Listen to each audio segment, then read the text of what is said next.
afternoon we take our next step forward and look at anthropology. But before taking a step forward, I'd like to take a step back. And just to locate or to ask ourselves why anthropology is so important. And the way that I would approach it myself is very simple. We could ask you questions about this, but it'd probably come up with the same answers. If I say, what is spirituality? Then we could probably say that it's the study of the relationship between God and human beings. I presume everybody can accept that. Spirituality as a study. What are we studying especially? It's not quite the study of God, and it's not simply the study of human beings, but it's the study of the relationship between God and human beings. And therefore, it demands both theology and anthropology.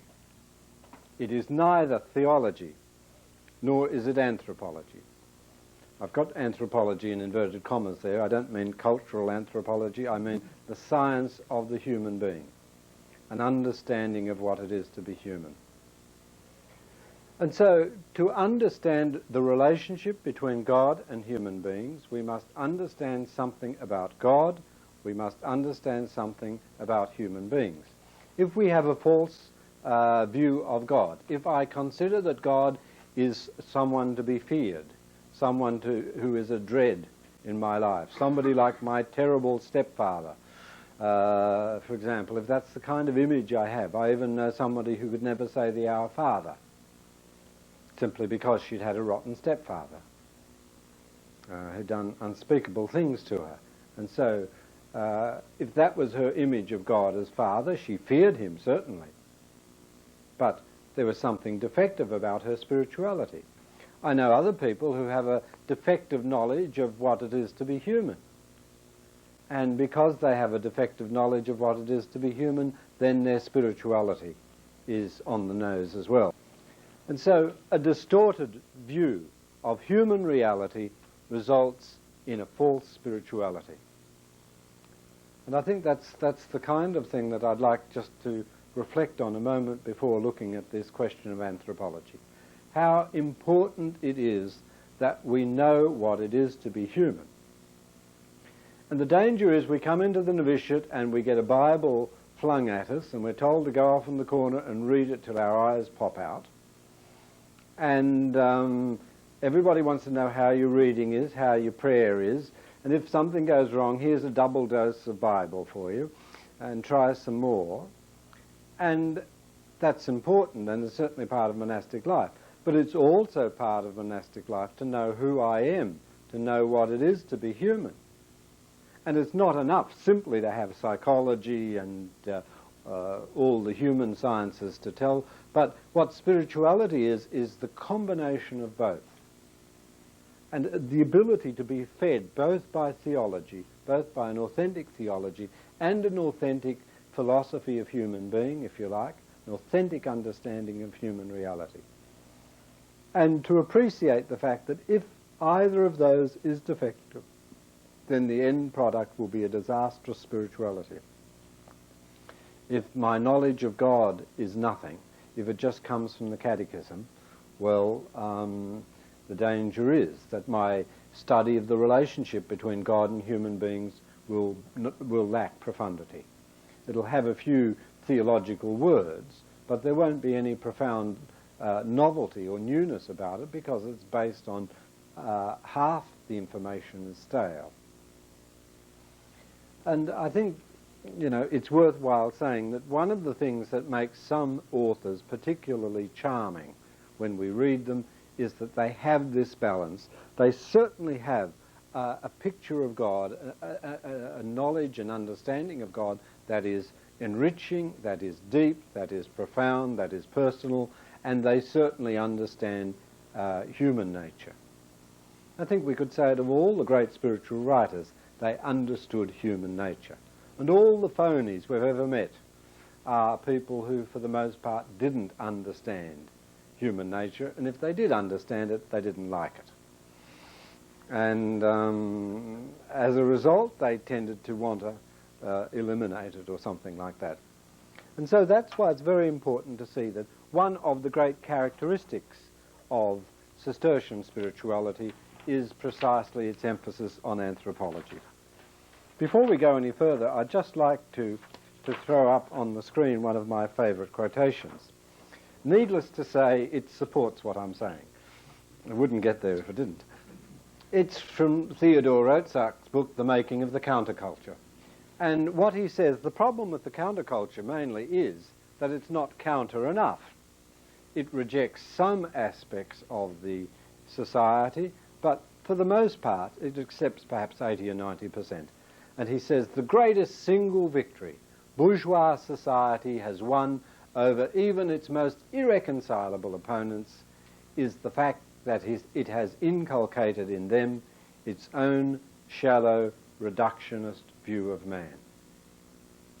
What does that mean? Fundamentally, it could be expressed like this, that even those who are interested in religion, even those who are holding spiritual seminars in California, and ways to meditate, and ways to realize the divine, and so forth, that very often they have this idea that religion or spirituality is an optional extra. It's something you can do. It's a bit like jogging or vegetarianism. It's all right if you do it. If you feel like doing it, well, do it. But don't do it in a public place and make a nuisance of yourself. But if you want to do it in private between consenting adults, that's all right.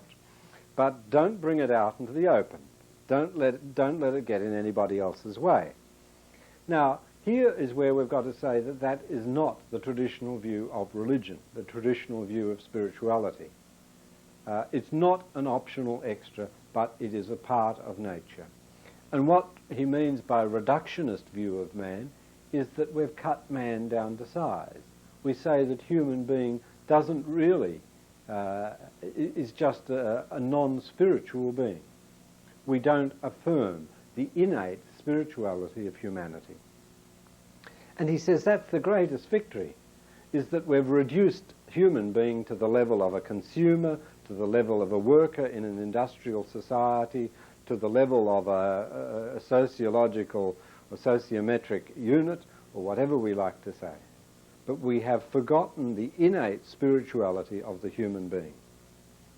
And even when we shave our heads and put on orange robes and go chanting through the streets, still we haven't criticized society to enough.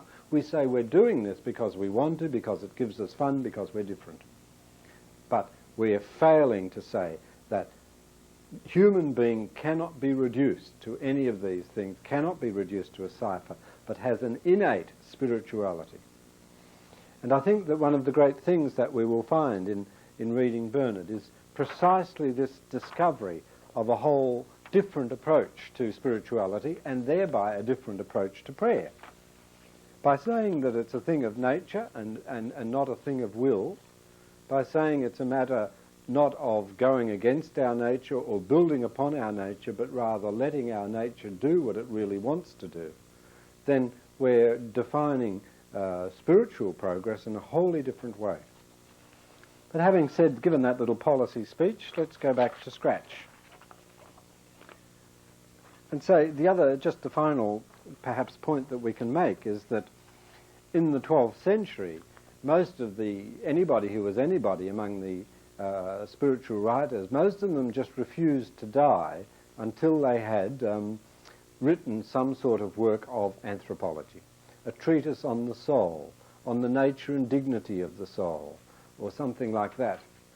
And there's a large survey of this in a book by Willem His on Bernard's Anthropology, in which he goes through a number of the important tractates that appeared at that time.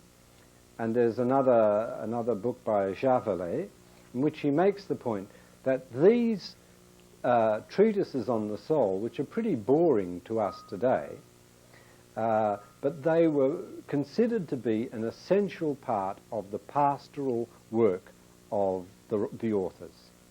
In other words, they couldn't help people unless they understood human nature, unless they understood the way that human beings worked. And they knew that, and so they wrote these boring fairly technical works. To us they seem primitive, but to them they seem very esoteric. To make the point that we must think about and establish a real philosophy, if you like, of human being before ever we start to formulate a spirituality. It's not enough to get passages out of the Gospels and write them on pink cards and hand them out to people in the streets with beautiful thoughts on them.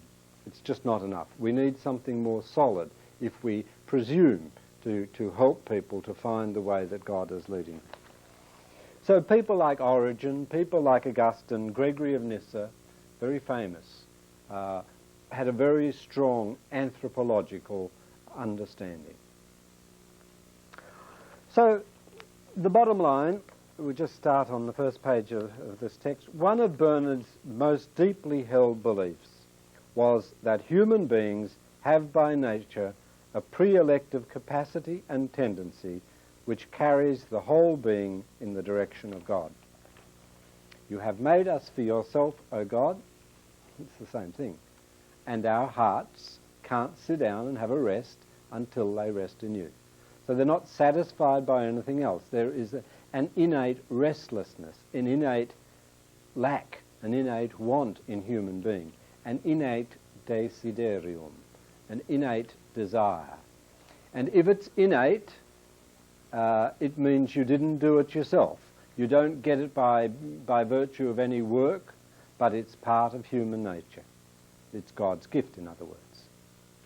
And this is the most important point that we need to understand about Bernard's anthropology. Sounds simple enough, but when we start thinking it through for ourselves and applying it to the practical consequences, then we see it's a very profound truth. There is, accordingly, an innate spirituality. Spirituality is not something you have to try for, that some people are more spiritual than others. And sometimes you get people who, after 30, 40 years in religious life, say, well, I guess I'm just not equipped for prayer. No, that's not my sort of person. I just try and not make myself a nuisance in the monastery and be helpful to people, but I feel that I'm not made for a life of prayer or any of that highfalutin stuff. Bernard would say baloney, or something even worse. That it's not true. You know, people can get discouraged and so forth, and with somebody like that you have to ask them what they mean. But the fact is he was completely convinced that each one of us is meant for union with God, is meant by nature, that we can't be ourselves except insofar as we are striving for God, seeking God, and so forth. There is accordingly an innate spirituality. Religion is not an optional extra, but the flowering of a universal potentiality without which it's impossible to be fully human. All right, don't think that religion is a crown on top of humanity. It's just simply being human. But therefore, if we're not religious, if we're not seeking God, we are denying our humanity. Not to seek God is an act of self-destruction, which doesn't make it any less statistically possible, because we know that many people are on the road to self-destruction. It's one of the possibilities, the frightening possibilities that human beings have. But let us know for ourselves that not to seek God, or to abandon the search for God, is an act of self-destruction, the ultimate tragedy. Whereas to find God is also to find oneself, to experience something of the boundlessness of one's being in the transcending of familiar limitations. And the same holds for prayer. Prayer comes naturally. If we have problems with prayer, it's because we are, in some sense, obstructing our nature. It's not our nature getting in the way of prayer, because it's our nature to flow towards God, to overflow towards God. If we're not praying, if our prayer is difficult, then it's because we are obstructing it somehow. St. Benedict's method of prayer, simpliciter intret et oret. Let him simply go in and pray. It comes naturally when you take other things aside. So when it comes to the question of prayer, you'd never produce prayer. It's already there. Rather, what you try to do is reduce alternative activities, knowing that if one by one you put them aside, then eventually prayer is able to flow. The same with the practice of virtue. Some of you may have heard of virtue. Well, virtue is not something that you have to force yourself into, like losing weight or something like that. It's something that requires a lot of self-denial, in one sense. But rather, it's self-affirmation. Sometimes we get into the way of thinking that if only I could have, that the practice of vice would make me more human. That if only I could have a few certain particular vicious activities, then I'd probably be a more human being. Not so good as a monk, but a more human being. That's what I may tell myself. But in fact, the conviction that we find in this tradition is the opposite. We become more human by allowing our nature to be its own natural and good self.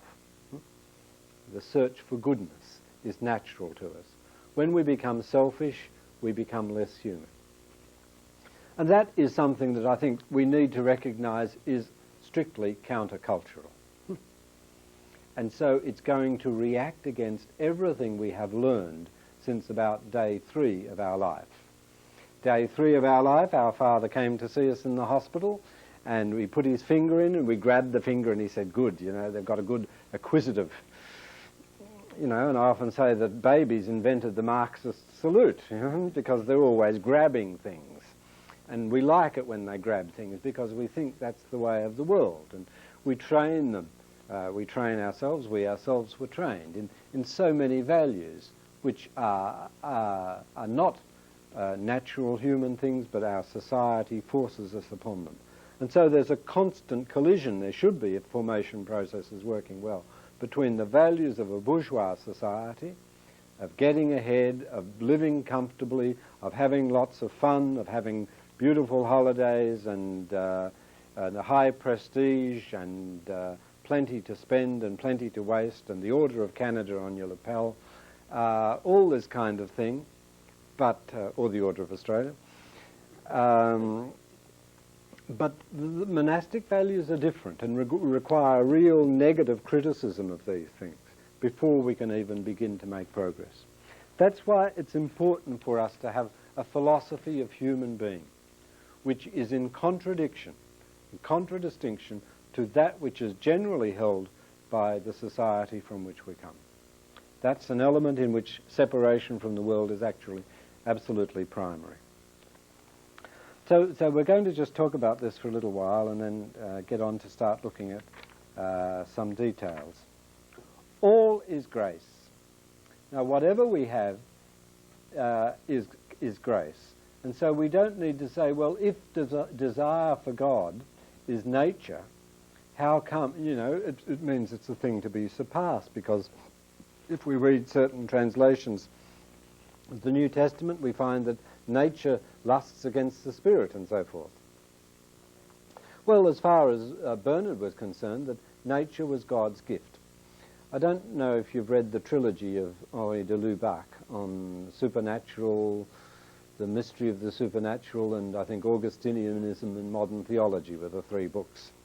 The first one, Surnaturel, was banned by the Holy Office, and so it was about 20 years before the other 2 volumes came out.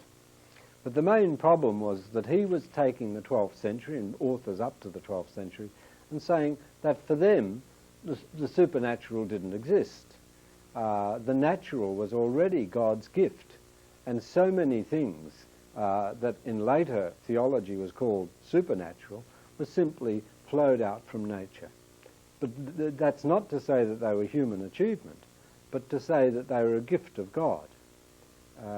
Prayer and many of the virtues are gifts of God through our nature. Our desire for God is something God-given. It comes from God. His desire creates ours, but it's something that is inherent in our nature. But it's all grace. It's not a matter of human achievement. It is pre-elective, and that's an important word. It means before ever I made a choice for God, there is a tendency, a bias in my being, which makes me want to go to God. It's not a matter of human achievement, but of the human will giving assent to the reality around it. When I say yes to the search for God, when I say yes to desire for God, I'm also saying yes to my own nature. I'm also saying yes to what God has created me to be. And that's a totally different idea from having the sort of thought, oh, I think I'll try religion this year. I was into dog catching last year and vegetarianism the year before and jogging before that, but this year I'll try religion. And so it's a choice that I make to do with my private time what I want to. But no, this is saying it's a much deeper thing. The spiritual pursuit is simply saying yes to the spiritual aspect of what I am. And it's a part of my own fundamental self-affirmation. And so, as a matter of fact, the mind must be trained to recognize the deceptive and ephemeral character of all that is not God. We don't make this act of the will very easily. We resist our own nature. And so the mind must be trained to recognize the deceptive, that all that glitters is not gold, that everything around us that gives us pleasure is not going necessarily to give us pleasure on a permanent basis, but it can turn sour in our mouth afterwards. And so progressively give itself to what is true. And this is quite important as the idea in many of the medieval thinkers of the idea of order.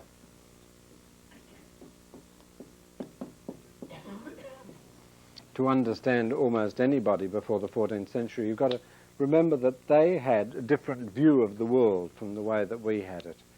And their idea was that there is a fundamental order in things, including in society, in which everybody kept to his or her place in society. Novices were novices. They were seen and not heard, sort of thing. And serfs were serfs, and they didn't marry the landlord's daughter. And princes were princes, and you didn't question their behaviour. Prelates, well, we all know about prelates. But and then above human beings you had the angels, and above the angels you had God. And so the ideal, what was virtue? Virtue is a matter of finding your own slot in the jigsaw puzzle. Here you are, just an isolated piece of the jigsaw, and all you had to do to find real happiness was to fit into that slot. Don't know if I can draw a piece of a jigsaw puzzle. That's what they look like, isn't it? Something like that. And so you're a particular thing, and you find that, and that's happy. I'm home. Everything just fits in. I can operate in this sort of way. It's not the kind of way. We like to think that we create our own destiny. I mean, it's a harmless sort of illusion, but they like to think of themselves as fitting into the order established by God, in which you gave priority to the things that gave priority. If a cardinal came, you gave him 6 casts of incense. If a bishop came, you gave him 3. If a priest came, you gave him 2. If a poor man came, you gave him a meal. But you do everything according to where people fit in on the ladder. And so, they look at how many stripes there are and see who salutes first. A bit like the army, a bit like some organisations. My brother was state manager for Honeywell for a number of terms, but he was required by company policy to wear a little badge.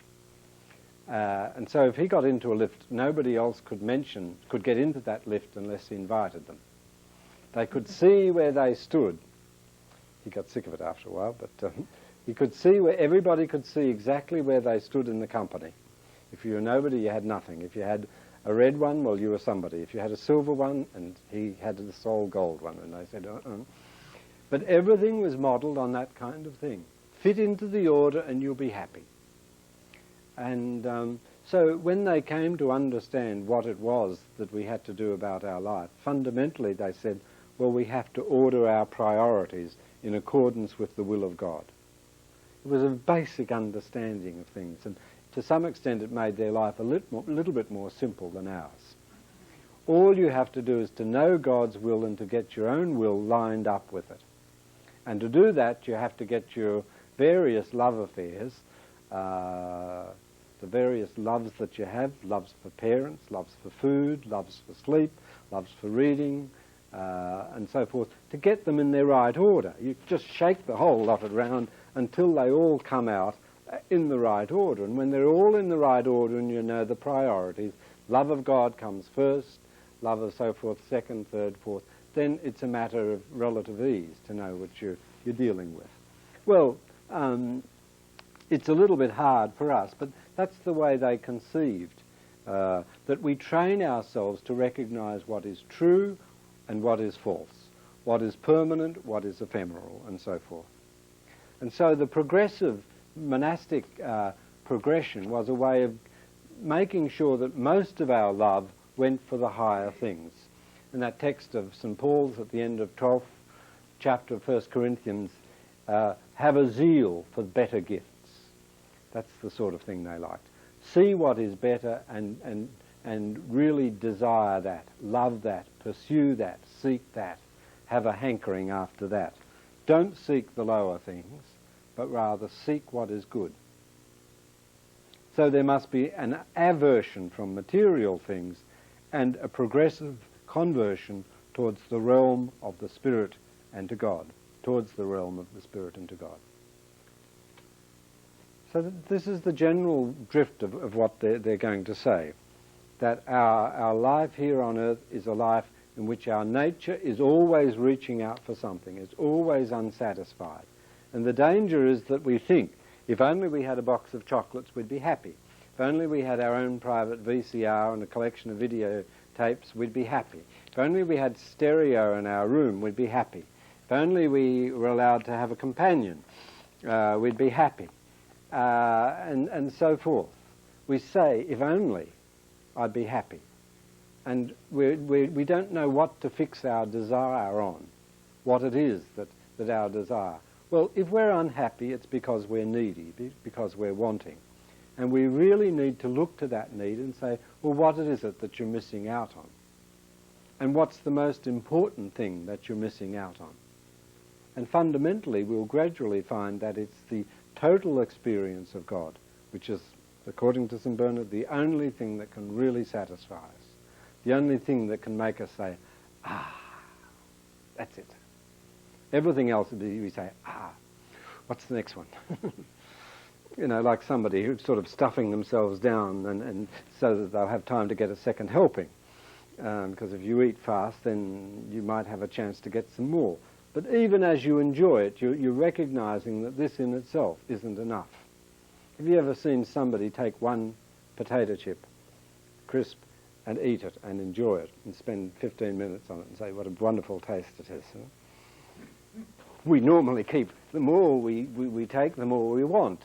And we don't experience anything with any of them. But it's a question, it's not big enough to hold our desire, and so our desire just wells out. We can't pour ourselves into a single potato chip.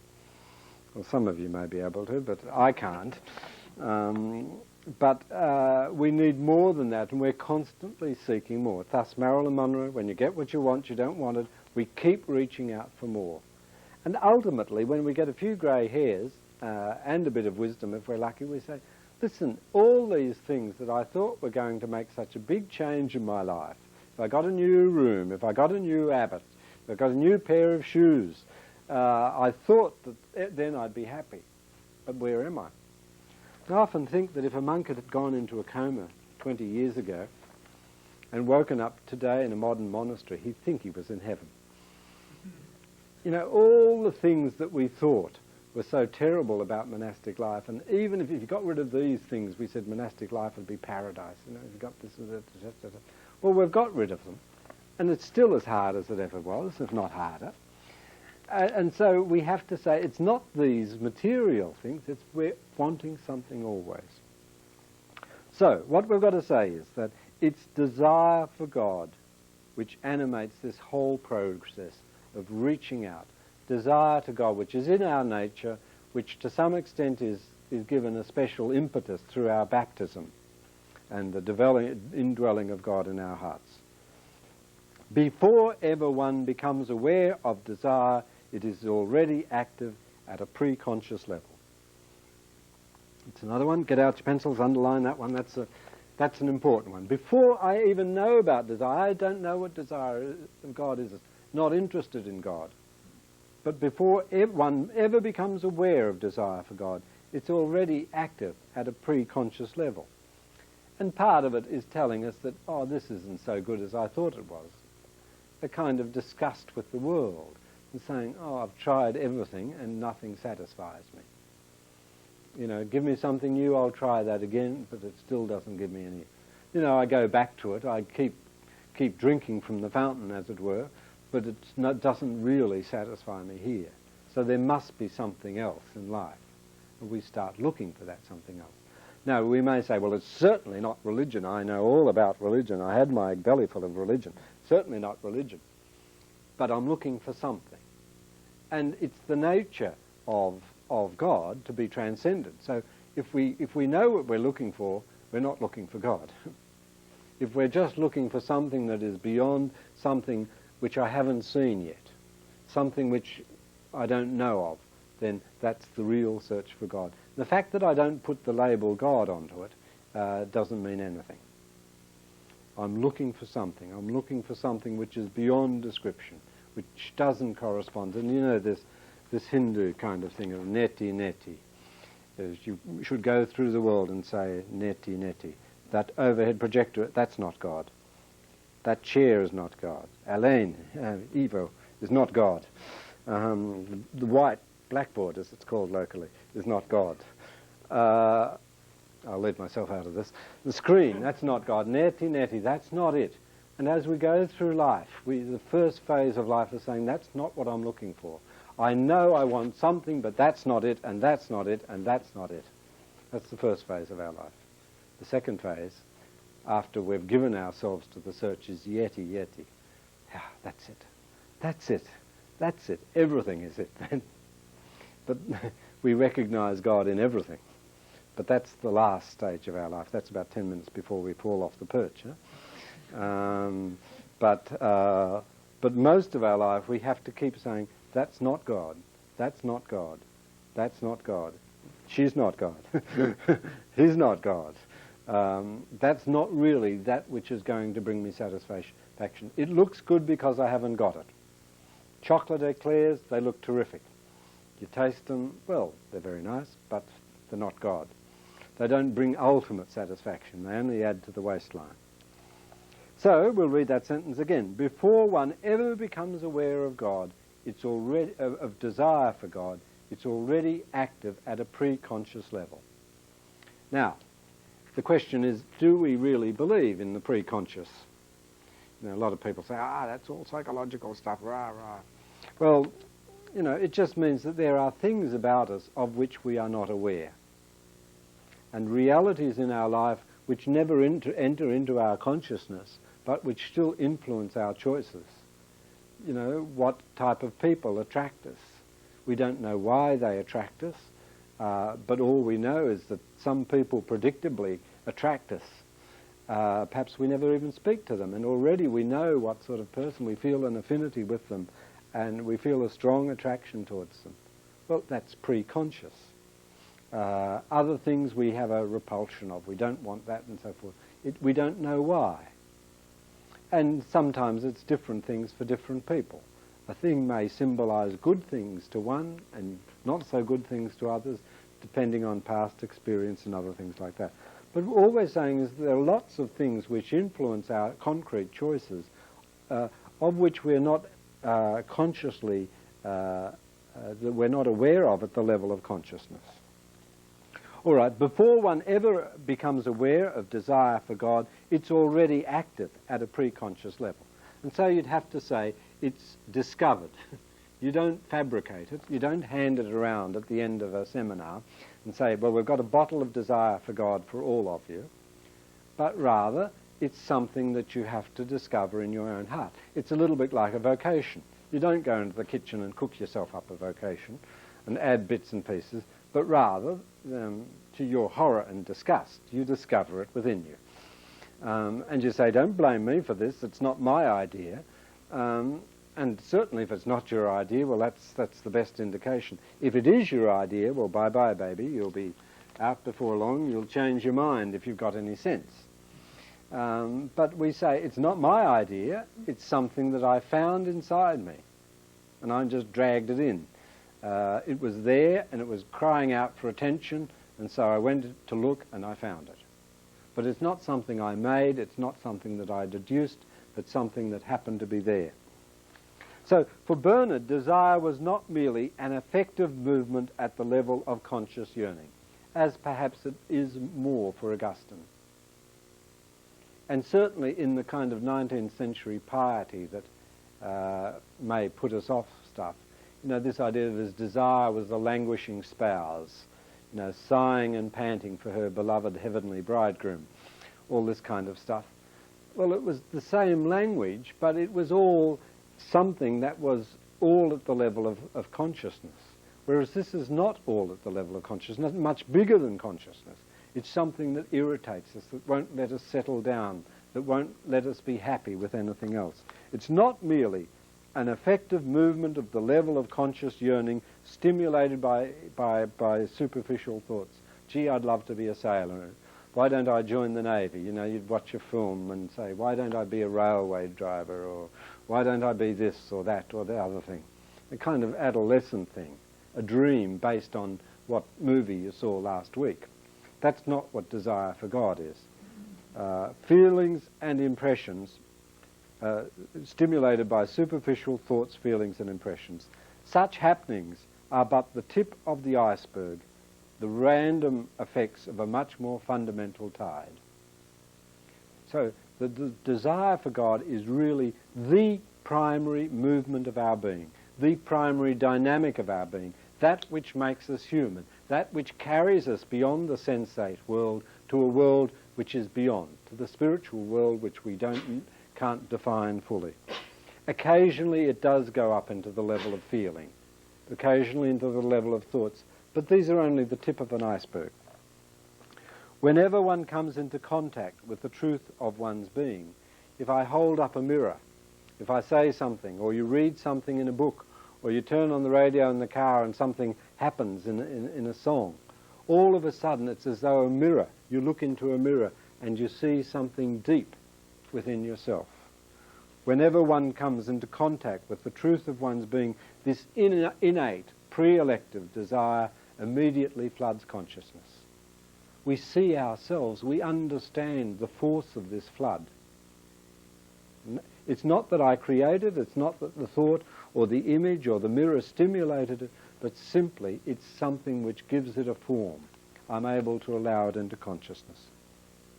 On the other hand, if it happens that one is totally aware of such a drift towards God, it can only be through a failure to know oneself. And why?